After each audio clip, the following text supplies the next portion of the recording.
So one thing I refuse to debate is the fact that Manon was the face of Katseye. Maybe now during her hiatus, it's something that can be debated, but while she was comfortably in the group, you could not deny her face of the group status. All of the girls are insanely popular, but Manon was the face, the visual, the center, all of that. But now that she's on hiatus, and people are speculating that she is more than likely out of the group for good, who is gonna take that face of the group spot? Let's talk about it. From the very beginning of Dream Academy, Manon naturally emerged as the face of the program. I can say this with confidence because I followed it in real time and saw how audiences responded to her. Without any heavy promotion or strategic push, she consistently drew attention through her presence alone. It wasn't something that needed to be manufactured or heavily curated by the company. It was something she inherently possessed, and as a result, that title of face was organically given to her by the public. However, as I mentioned earlier,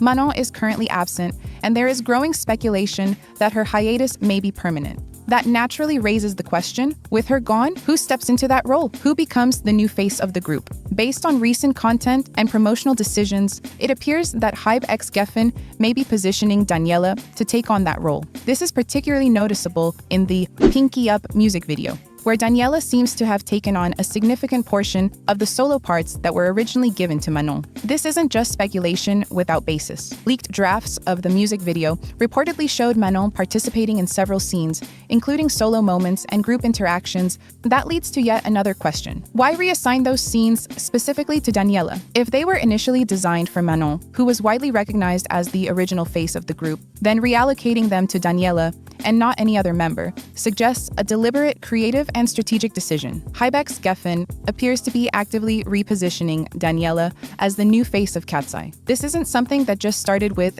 Pinky Up either. In my eyes, this has been apparent for a while, especially after she went viral during Gnarly era. Taken together, these patterns suggest that the company is not just adjusting in response to Manon's absence, but potentially redefining the group's identity moving forward, with Daniela at the center of that transition. And to be clear, I don't necessarily fault the company for this direction. Daniela is undeniably talented and visually striking, so it makes sense why she would be pushed for this role. However, with Manon absent, I don't think this shift fully works. At least not in the way it's currently being executed. If you look closely at Katseye's stage formations and promotional photos without Manon, there is a noticeable pattern. Lara is very frequently placed in the center. From a visual standpoint, this appears to be a deliberate choice to maintain balance within the group's overall presentation.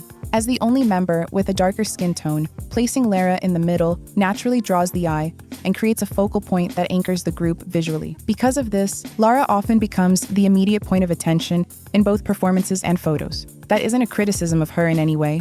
If anything, it speaks to her strong presence.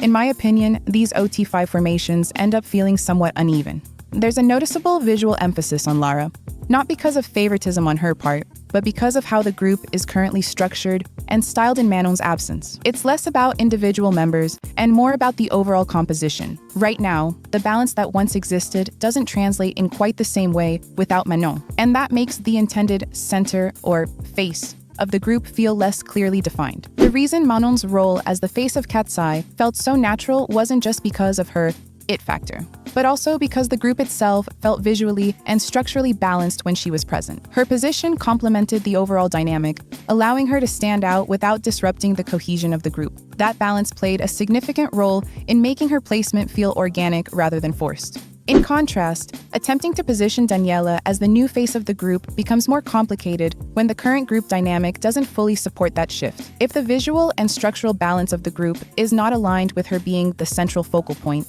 the push can come across as less convincing or cohesive. From a purely observational standpoint, it could be argued that Lara might be a more natural fit for that role under the current circumstances. She possesses many of the qualities typically associated with a face of the group, including strong stage presence, distinct visuals, and the ability to immediately capture attention. However, that approach introduces its own set of challenges. Emphasizing Lara too heavily risks creating an imbalance where other members may feel comparatively less visible. This isn't intended as criticism toward any individual member, but rather an observation about group dynamics. Lara's presence is particularly commanding, something that has been evident since Dream Academy and further highlighted in Popstar Academy. Her ability to draw focus is a strength, but in a group setting, that same strength needs to be carefully balanced to ensure that the overall presentation remains cohesive and that each member has space to stand out. Ultimately, the issue isn't about whether Daniela or Lara are capable. They clearly are. It's about how the group is currently structured and whether that structure supports the idea of a certain clearly defined face of the group in the same way it did when Manon was present. But leave your thoughts in the comments, and you'll see you in the next one.